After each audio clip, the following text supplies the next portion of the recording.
ভোটের পরের দিন আর এখন আছি বরগাছিয়া বাজারে। বাজার আজকে অনেক বসেনি, সব রাস্তা ফাঁকাই আছে। আর যে বাজারে যে ভিড়টা পাই সেই ভিড়টাও আজকে নেই। আর বরগাছিয়ায় যে পেট্রোল পাম্পেও সেরকম ভিড় নেই। সবাই এখনও ছুটি কাটাচ্ছে, মানে ভোটের ছুটি এখনও কাটছে, সব বাড়িতেই আছে। তো এখন লেভেল ক্রসিং যাচ্ছি, লেভেল ক্রসিংয়ে কিছু কেনাকাটা করার আছে, সেগুলো কেনাকাটা করব। ডোমজুর থেকে বাড়ি ফিরব। আর এখন এক ফোঁটা বৃষ্টি পড়া চালু হয়েছে, আর আকাশে দেখো মেঘও করে এসেছে।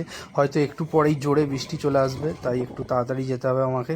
লেভেল ক্রসিংয়ের জিনিসটা তাড়াতাড়ি কিনে নিয়ে তাড়াতাড়ি বাড়ি ফিরতে হবে, কারণ নাহলে বৃষ্টি এসে গেলে আবার মুশকিল। আর কালকে তো ভালোই বৃষ্টি হয়েছে, সন্ধ্যে থেকে যে বৃষ্টিটা চালু হয়েছে একদম থামার নাম নেই। কালকে বাড়ি ফিরতে ফিরতে 11টা সাড়ে 11টা বেজে গেছে।